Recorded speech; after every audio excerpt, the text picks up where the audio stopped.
Welcome to the Oracle Retail Merchandising Overview session on purchase orders, contracts, and deals. First, let's talk about purchase orders. Merchandising is the central system for maintaining POs.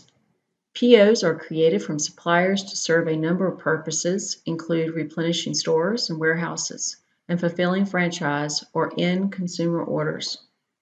Centralizing POs in merchandising ensures visibility throughout the retail organization.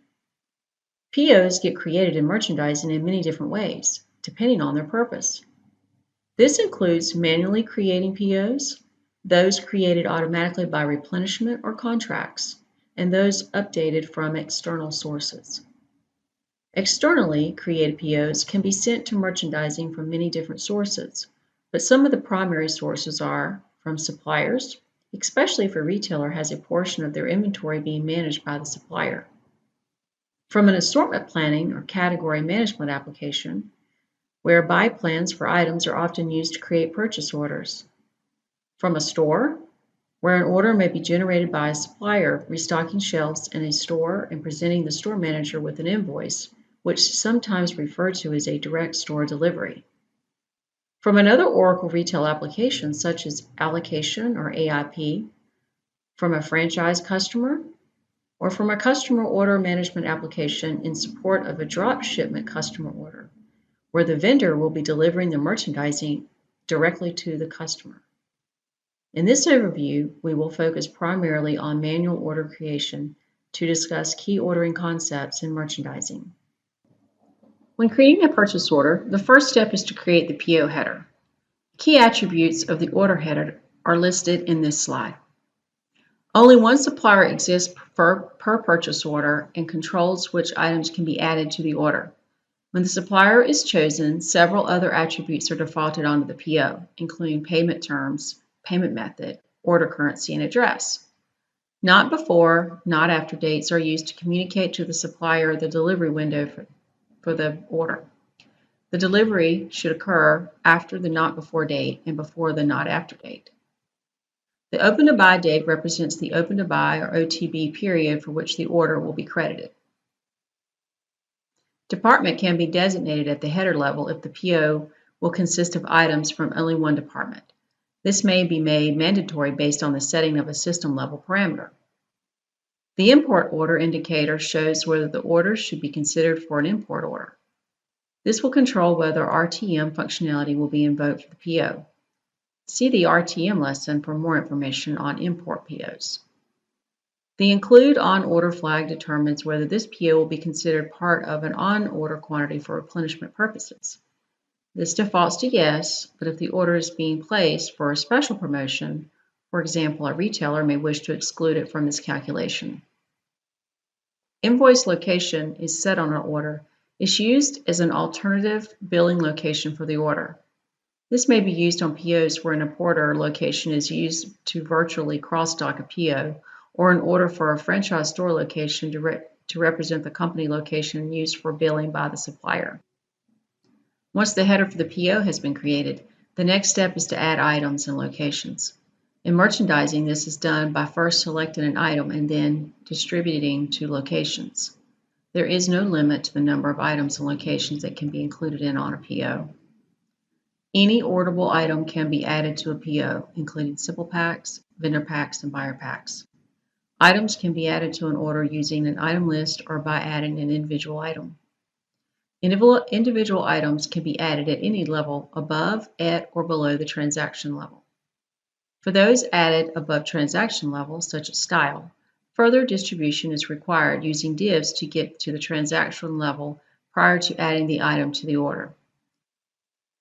When ready to distribute by locations, users have a choice of using store grades or selecting locations individually. POs can be distributed to any stock holding company, store, or warehouse, except internal finishers when creating a PO manually. All item location combinations on an order are subject to rounding rules, based on rules defined for the item supplier origin country. Scaling may also be applied for manually creating POs to meet purchase order objectives. For more on rounding and scaling, see the merchandise replenishment session. Finally, Once the items are added to the PO, the unit cost for each item on the PO is also calculated. This is done by taking the default unit cost defined for the item supply origin country, subtracting any off-invoice deals, and adding any estimated landed cost components. Costs can also be manually overwritten on a PO by PO basis. For more on landed costs, see the lesson on Oracle Retail Trade Management. Once a user is happy with the order they have created, it must be approved. Merchandising supports a two-step process for approval, with it first being submitted and then approved. This allows for security controls to be put in place based on roles defined by each retailer. Retailers can also define a value limit that a certain role can approve on an order. For example, an inventory analyst might be able to approve an order up to a certain threshold, but anything above that threshold would need to be approved by the buyer. Merchandising also allows for custom submittal and approval rules for the purchase order, which will be executed after the merchandising-based validations are complete. When an order is submitted, it goes through several validation checks and updates, including OTB constraints, validating all items are on the same department, if applicable, validating item locations are active and that the supplier minimums are set. When the order is approved, it goes through similar validation, but now we will be considered an active order, so other updates are also made when moved to approved status, including reducing open to buy, sending the order to the vendor, via EDI if applicable, and to impacted warehouses and stores. When a PO is fully received, merchandising will automatically close the order. There are many situations where the PO is not fully received and still needs to be closed. Merchandising has several different methods of accomplishing this, including manually closing the order, which can be done by canceling all outstanding order quantities on the order either at the time or at the item or at the PO level. Canceling in this manner will allow for the PO to be reinstated at a later time if desired.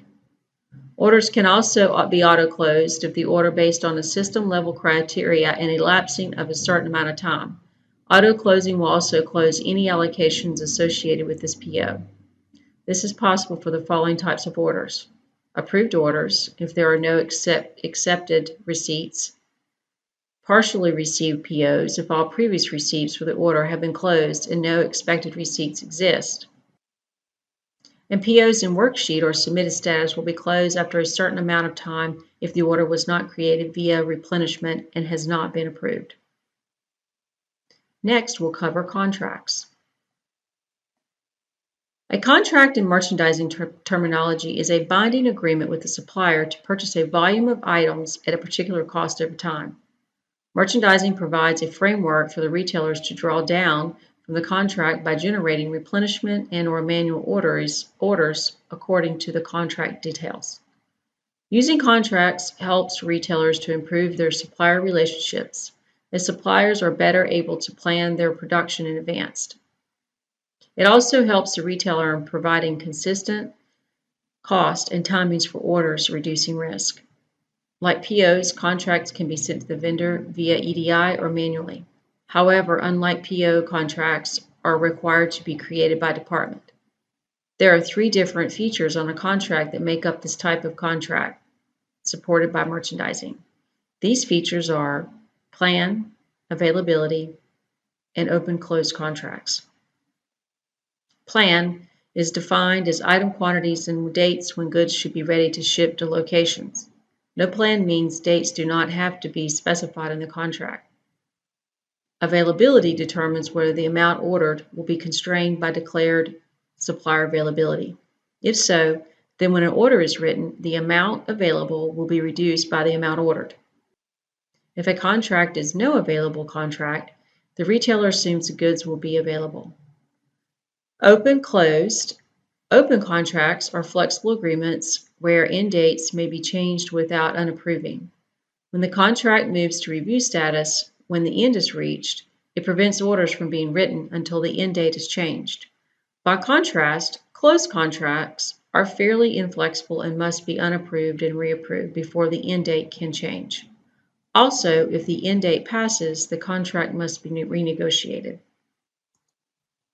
The four types of contracts that can be created in merchandising are: Type A, or plan availability, which consists of a contract that has a plan of manufacturing quantity by ready date based on supplier declared availability. It is considered a closed contract. Costs and quantities for all items on contracts have been specified. This type of contract would work well for small fashion suppliers that may have limited on hand. Type B, plan no availability, which consists of a contract that has a plan of manufacturing quantity by delivered due date. This type of contract assumes unlimited supplier availability. It is considered a closed contract. Cost and quantities and ship to locations for all items on the contract are specified. This type of contract could be used with unreliable suppliers with big production schedules. Type C, no plan, no availability, does not include a plan or supplier availability. It is the most flexible contract type available in merchandising. This type of contract is for a total commitment cost from the supplier only. Could be used with large reliable suppliers. Type D, no plan availability, also does not include a plan but does use supplier availability. Like Type C, this type of contract is for total cost commitment only. This type of contract would be used for reliable suppliers of exclusive goods where availability can be erratic. Merchandising also supports the concept of soft contracting, in which the contract can be created, communicated to the supplier without finalizing down to the transaction level item. This can be used by fashion retailers who know that they want to order a certain amount of a style, but are not sure how much to order for each color size of that style. The contract is then firmed up to the transaction level item detail prior to the POs being created from the contract. Key differences between regular purchase orders and contracts orders are that bracketing costs and deals are not applicable for contract orders. Scaling and truck splitting are not applied for contract orders. And there is no pre-marked ability in contract orders for cross-docking to stores. Finally, we'll discuss the deal management functionality in merchandising. In merchandising, deals are defined as a set of discounts and/or rebates negotiated with the supplier that share a common start and end date. This module gives retailers the ability to manage and execute any supplier details, and depending on the type of deal, this will automatically be reflected in the purchase order cost and average cost, allow the retailer to recoup money by billing back the supplier based on purchases, receipts, and sales, and track the performance of a rebate. In merchandising, deals can be created either for suppliers or for select partners. If a supplier is associated with the deal, then only those items that are supplied by that supplier are applicable for the deal. Partner types that can be added to a deal include manufacturer, distributor, or wholesaler. Deal timing indicates whether the deal is an annual deal, meaning it is generally available for 1 year until it is replaced by a new version, or promotional, meaning it is only good for a set duration. Merchandising also provides the ability to create PO-specific deal. Merchandising supports several types of deals, including off-invoice deals, which are discounted taking the unit cost of a PO. Bill-back deals, which are discounts that are charged back to the supplier based on purchases or receipts made from the supplier. Rebates, which are a type of bill-backs, are based on meeting predefined thresholds by accumulating amounts within a specific period of time. Rebates can be based on purchases, receipts, or sales. Vendor-funded promotions, which are deals in which income is generated to offset a reduction in price based on a promotion event. Vendor-funded markdowns, which are deals in which income is generated to offset a reduction in price based on price change or clearance event. There are several different costs that are calculated by merchandising based on deals. These include base cost, net cost, net cost, and dead net cost. The cost calculation process in merchandising takes all the deal information and calculates the various costs for each item, supplier, country, location out into the future.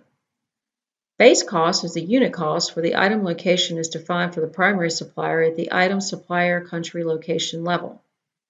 Net cost is the base cost minus any deals that have their cost application type defined as net cost, but this is generally assumed to be off-invoice deals. Net cost is net cost minus any deals that have their cost application type defined as net cost, but this is generally assumed to be used for bill-back deals. Dead net cost is the net cost minus any deals that have their application type defined as dead net cost, but is generally assumed to be used for bill-back rebate types of deals. These costs are used for deal income calculations along with marginal calculations in the Oracle retail pricing, investment buying and merchandising, and reporting purposes. Cost calculations can be done in synchronous process or batch processes based on active deals. Deal income is generated from an improved deals based on POs. Net receipts or net sales data for bill back and rebate deals, depending on how the deal was created. Income for vendors funded markdowns is generated based on-hand quantity of an item at the time the price change or clearance for all events associated with the deal. For vendor-funded promotions, income is generated based on sales of items on the deal and on promotional attached to that deal. Deals income can be accrued either weekly, monthly, or quarterly.